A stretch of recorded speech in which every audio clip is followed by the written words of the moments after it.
The massive Vorthok colony ship Silent Hope drifted through the endless darkness of space like a wounded giant. Its hull, once shining silver, was now scorched and dented from 3 years of desperate travel. Deep inside the ship, warning lights flashed red in empty corridors, and the air grew thinner with each passing hour. Commander Veltara stood on the bridge, her tall blue-skinned form rigid with exhaustion. Her 6 eyes, normally bright yellow, had dimmed to a tired orange as she watched the control panels around her. One by one, the lights that showed their ship's health were going out. Life support failing, power systems dying, hope fading. The bridge crew moved like ghosts at their stations. These were the same officers who had served with her for over a decade, but now their movements were slow and tired. They had done everything they could, but sometimes everything was not enough. "Commander," whispered Navigation Officer Dexemer, his voice barely audible. His forearms worked weakly at his console, pressing buttons that no longer responded properly. "The numbers are getting worse." Beltara did not want to ask, but she had to know. "How much time do we have left?" Dexemer's shoulders sagged. Was young for a Vorthok, only 40 cycles old, and had never expected to die so far from home. Maybe 70 hours. The core that powers our ship is breaking apart. The machines that clean our air cannot work fast enough. We are losing the air we breathe faster than we can make new air. The commander closed all 6 of her eyes and felt the weight of 5,000 lives pressing down on her. Every soul on this ship was counting on her to find a way to save them. Men, women, children, elders, all that remained of the proud Vorthok race after their sun had exploded and destroyed their beautiful homeworld. For 3 long years, they had searched the galaxy for a new place to call home. They had visited dead worlds covered in ice, worlds too hot to land on, worlds with poisonous air that would kill them in minutes. Each failed attempt had used more of their fuel, more of their supplies, more of their hope. Now they were lost, between the stars with nowhere to go and no way to get there. "Sir?" called out Communications Officer Lindar from her station. Her voice shook as she spoke. "Should we send another message to the Galactic Union?" Maybe they did not hear our last call for help.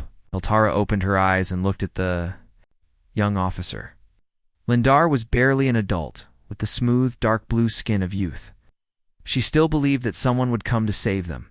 The commander did not have the heart to tell her that the Galactic Union had already made their choice. Advanced races did not waste resources on dying ships from destroyed worlds.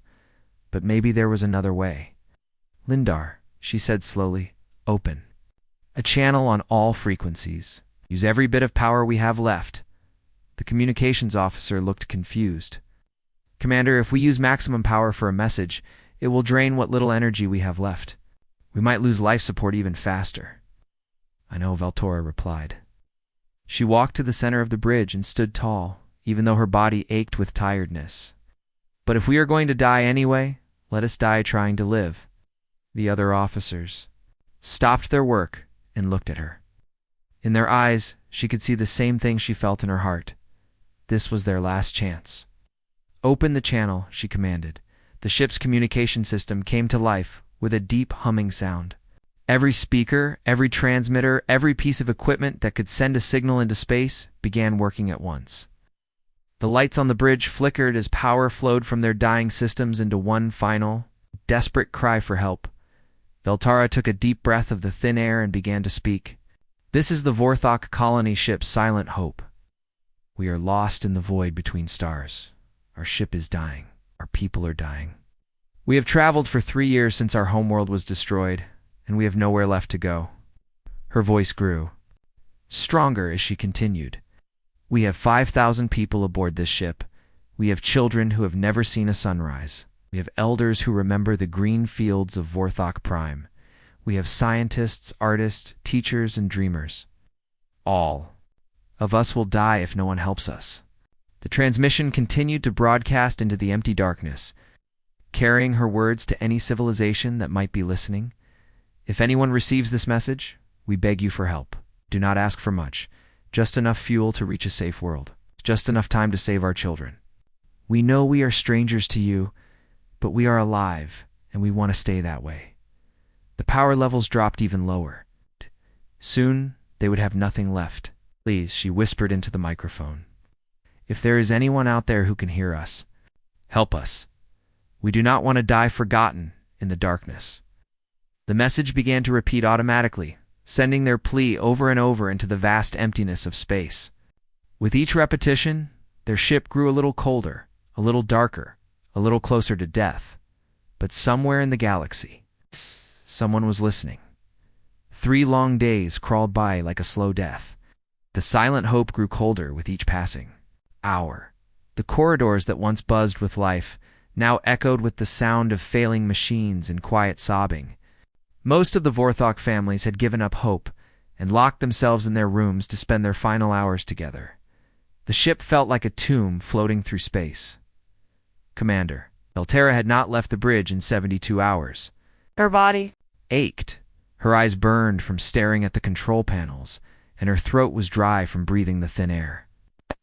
But she would not abandon her post. For people were going to die, she would die with them, watching over them until the very end. Bridge crew had shrunk to just 3 officers. The others had gone to be with their families, and Veltara did not blame them.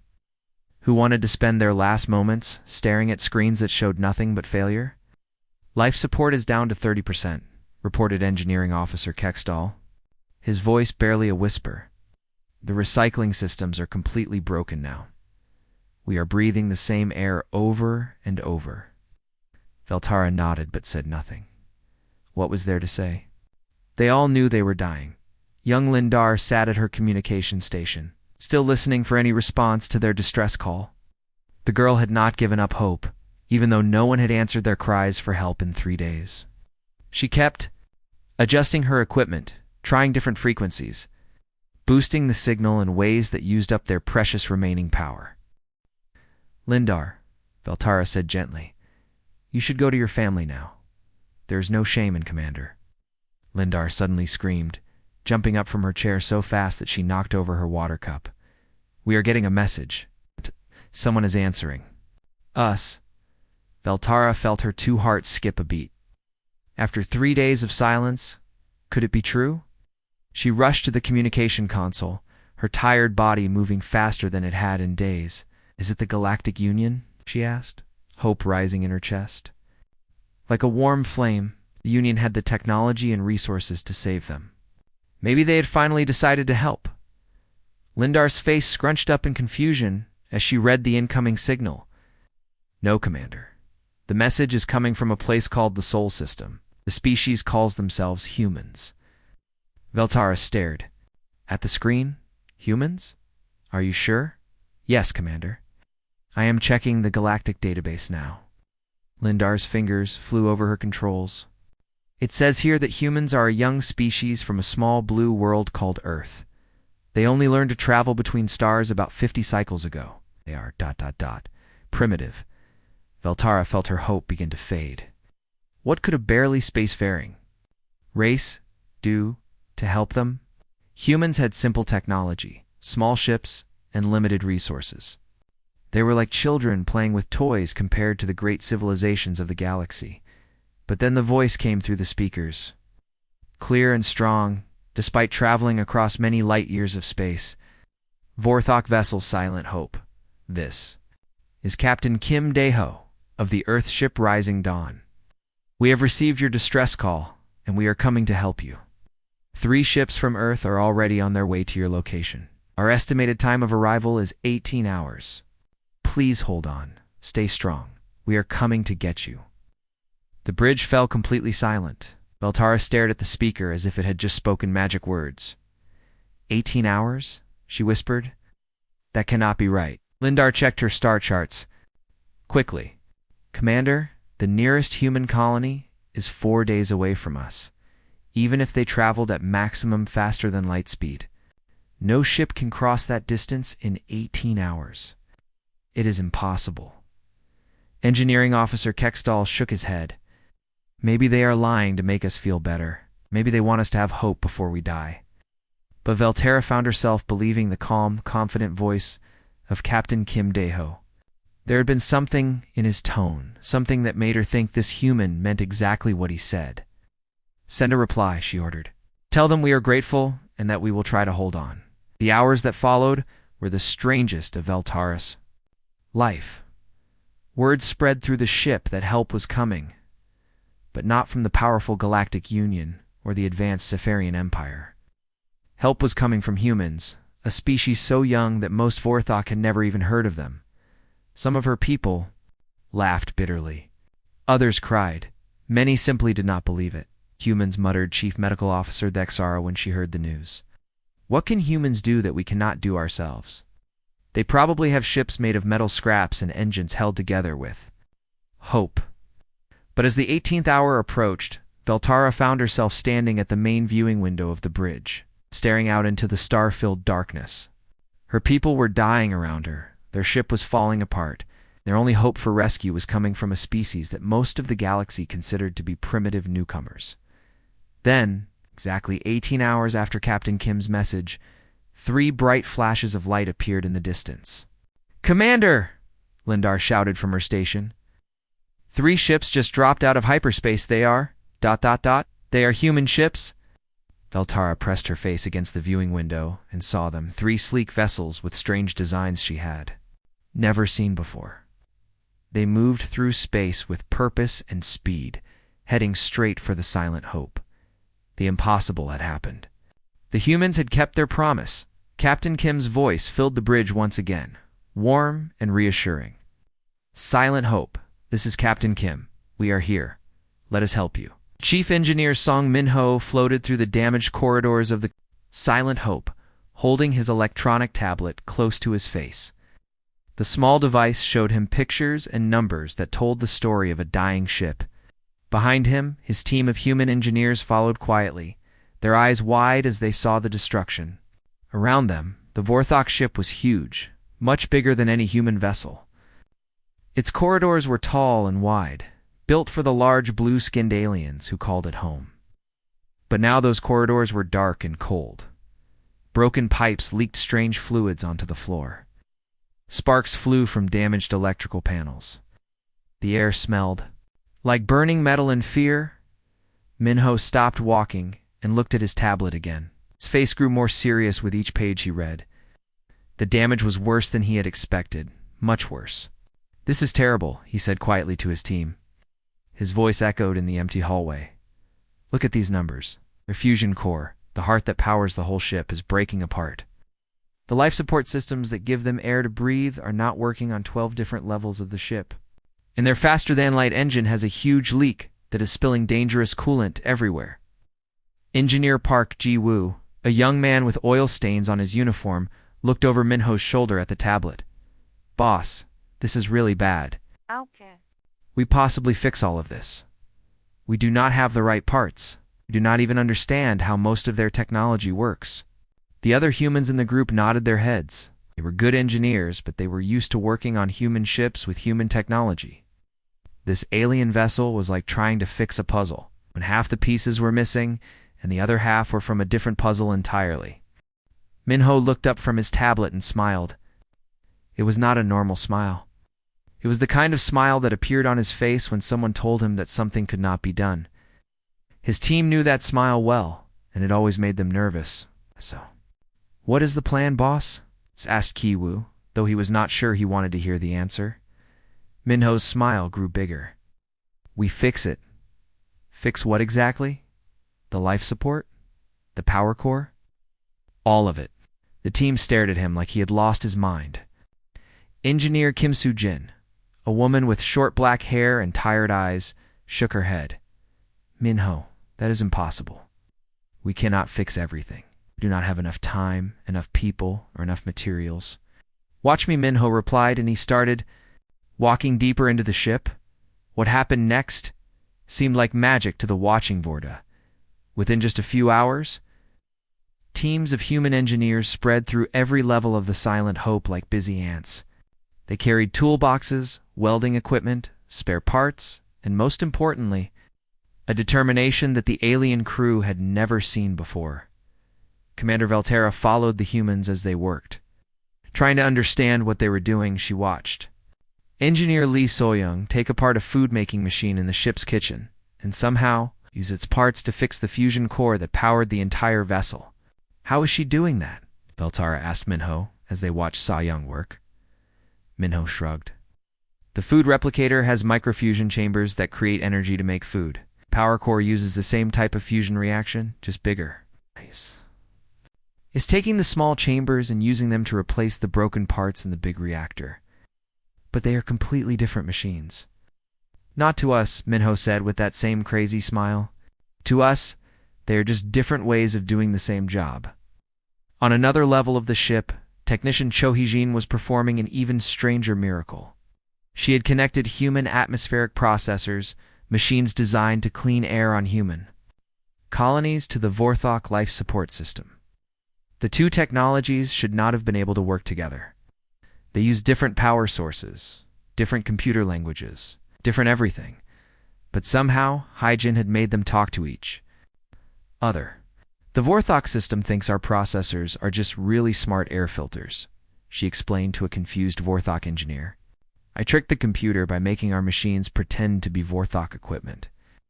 Navigation Officer Deximer watched the humans work and whispered to his commander, "How are they doing this? These repairs should be impossible.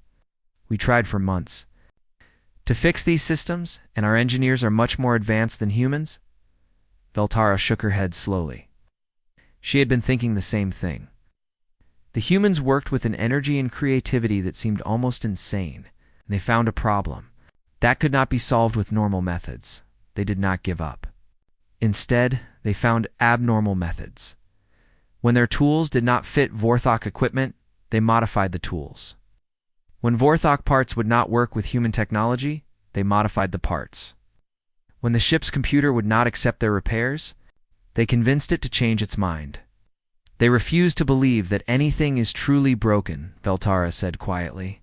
When we see a dead system, we accept that it is dead. When they see a dead system, they see a challenge. Engineer Park Ji-woo appeared beside them, covered in sweat and alien coolant but grinning widely. Commander Veltara, you should come. See this? We just got your faster-than-light drive working again. And it is running better than your original specifications said it should. By the end of the second day, sounds that had been silent for months began to fill the ship again. The hum of working machines. The whisper of fresh air moving through the ventilation systems. The steady pulse of a healthy fusion reactor. Systems that the Vorthok had considered permanently dead were not just working again, they were working better than ever. Commander Veltara stood in the engine room of her ship, listening to sounds she had not heard in many months. The fusion reactor hummed with steady power. The air circulation system whispered quietly as it pushed fresh, clean air through the vents. The lights were bright and warm instead of the dim, flickering emergency lighting they had lived with for so long. It was like her ship had come back to life, Captain. Kim Dae-ho stood beside her, watching his human engineers as they made final adjustments to the Vorthok systems. The human captain was shorter than Veltara, with kind eyes and hands that showed he was not afraid to do hard work himself. He had been working alongside his crew for 2 days straight, barely stopping to eat or sleep. Veltara had been watching the humans work, and one question kept growing in her mind until she could not stay quiet anymore. "Why?" she asked, turning to face Captain Kim. "Why are you doing all of this for us?" Kim looked up from the control panel he had been studying. "What do you mean? Your people barely know us," Veltara said, her voice full of confusion. "Before 3 days ago, you had never even heard of the Vorthok. We have nothing to give you in return for this help. No money, no technology you need, no resources that would be useful to your people. So why are you here? Why are you saving us?" Captain Kim was quiet for a long moment. His face grew sad, as if he was remembering something painful from long ago. Finally, he spoke. "My grandmother used to tell me stories," he said slowly. "She lived through the Korean War, back when my country was torn apart by fighting. Her village was attacked and taken over by enemy soldiers. She thought she was going to die." Veltara listened carefully. She had heard that humans sometimes fought wars against each other, but she did not understand why Kim was telling her this story. But then Kim continued. "Soldiers from other countries came to help. Americans, British, Turkish, and others. These were men from places my grandmother had never heard of. They spoke languages she did not understand. They had different colored skin, different religions, different ways of life. Kim walked over to a window and looked out at the stars. These foreign soldiers fought and died to protect people they had never met. Some of them were just boys younger than my grandmother. They gave up their lives for strangers in a country they could not even find on a map before the war started. Why? Veltara asked. What did they gain from this? Kim smiled, but it was a sad smile. That is exactly what my grandmother asked. For years, she could not understand why strangers would sacrifice so much for people they did not know. She felt guilty that these young men had died for her. Turned back to face Veltara, but I think she figured it out eventually near the end of her life. She told me that it was not about what those soldiers could get in return. What kind of world they wanted to live in. Kim gestured to his crew, who were still working even though they were tired. Engineer Park Ji-woo was teaching a young Vorthok technician how to maintain the new air filtration system. Technician Lee So-young was showing a Vorthok engineer how to monitor the fusion reactor's new safety systems. We help because we want to live in a universe where people help each other, Kim said simply. We want our children to grow up knowing that when someone calls for help, someone will answer. Just then, Engineer Jang Soo-ben walked over to them. Her uniform was dirty with grease and alien coolant, and her face was tired, but she was smiling. She wiped her hands on a cloth as she approached. Captain, she said, we have finished upgrading their navigation computer. The new system should be able to guide them to the Kepler colonies without any problems. The route is programmed, and the star charts are updated. Kim nodded. Good work. What about the defense systems? It's all installed and working perfectly, Soo-ben replied. We gave them plasma shields and basic weapon systems. Nothing too fancy, but enough to protect themselves if they run into space pirates or other dangerous ships. Veltara stared at the human engineer in shock. You gave us weapons? Kim looked at her with those same kind eyes. We gave you a chance. To protect yourselves. But weapons are dangerous. What if we use them against other ships? What if we become the pirates? Then that would be your choice to make, Kim said calmly. We cannot control what you do after we leave, but we believe you are good people who will use these tools wisely. Veltara felt something strange happening inside her chest. People had always been taught that other species could not be trusted, that everyone in the galaxy was looking out only for themselves, that if you wanted to survive, you had to be stronger and smarter than everyone else. But these humans had risked their own ships to save strangers. They had given away their resources, their technology, their time, and their energy to help people they had never met. And they had done it all without asking for anything in return. I do not understand your species, Veltara said quietly. Kim laughed, and it was a warm sound that made the engine room feel more friendly. Most species say that about us. You're probably a little crazy. No, Veltara said, and she was surprised by the certainty in her own voice. I think you might be the sanest species in the galaxy. The Silent Hope floated in space like a completely different ship than it had been just days before. Where? Once there had been a dying vessel full of scared refugees, now there was a strong and healthy colony, ship ready to carry its people to a new home. The hull that had been dark and damaged is now shone with new metal plating that the humans had installed. The engines that had barely been able to keep the ship moving now burned with bright blue flames, clean and powerful. Inside the ship, the corridors that had been cold and quiet now echoed with sounds of life, Vorthok children laughing as they played games, adults talking excitedly about their future, the steady hum of machines working perfectly. Commander Veltara walked through her ship and could hardly believe what she saw. Families who had been preparing to die were now making plans for their new colony. Engineers who had given up hope were now excited to work with the new systems the humans had installed. Even the air smelled better, fresh and clean, instead of stale and recycled. On the bridge, Engineer Nam Taejan from the human ship Rising Dawn was finishing his final check of all the ship's systems. He had been working for 3 days straight, making sure everything was perfect before the Vorthok began their journey to their new home. Final systems check complete, Nam reported to Captain Kim, who was standing nearby. The Silent Hope is ready for the journey to New Vorthok.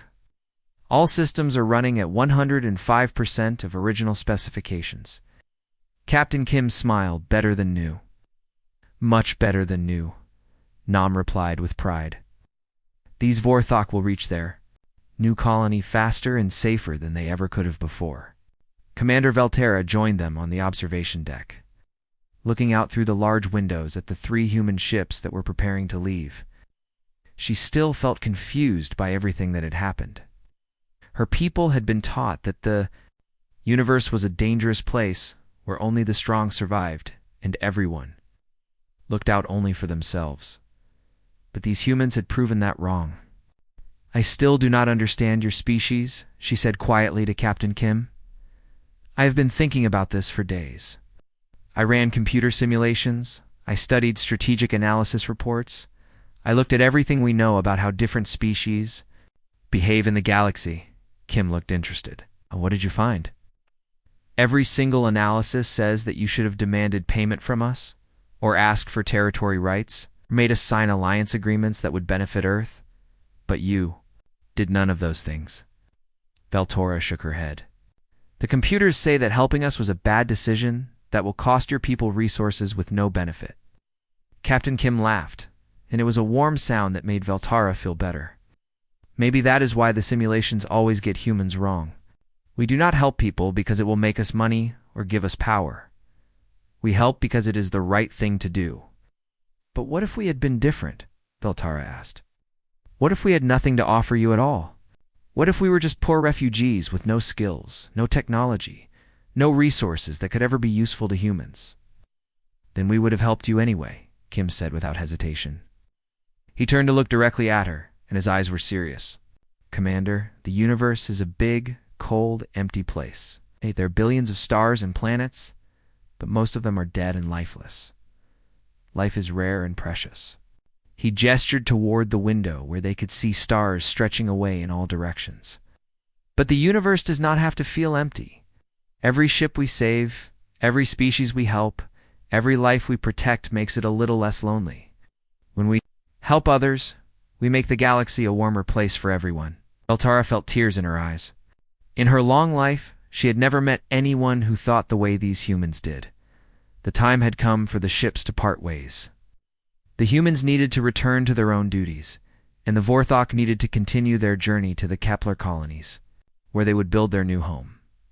Before Captain Kim left her ship, Veltara walked to the communications station and opened a channel that would reach every Vorthok on every ship in their small fleet. My people, she announced, her voice strong and clear. Let this day be remembered forever in our history. Bang! The children of Vorthok were dying in the cold void between stars. When our ship was broken and our hope was gone, we sent out a call for help. She paused, looking at Captain Kim and his crew. The great powers of the galaxy, the Galactic Union, the Zephyrian Empire, the Advanced Coalition, they all ignored our call. But the humans of Earth, a young species that barely knows how to travel between stars, they heard us, and they came. Her voice grew stronger. They came not because we could pay them, not because we could give them anything useful, not because they had to help us. They came because they chose to help us. They risked their own ships and their own lives to save strangers they had never met. Throughout the Vorthok fleet, families stopped what they were doing to listen to their commander's words. Today we learned that true strength is not measured by how many weapons you have or how much territory you control. True strength is measured by your willingness to reach out your hand to help someone who is falling. The human ships began to move away, their engines glowing as they prepared to jump into hyperspace. But before they left, Captain Kim sent one final message. Safe travels, friends. You are not alone anymore. The human ships disappeared in flashes of light, carrying word of the Vorthok to other human colonies throughout the galaxy. Behind them, the Silent Hope and her sister ships turned toward their new home. No longer the last survivors of a dead world, but the first members of humanity's growing family among the stars.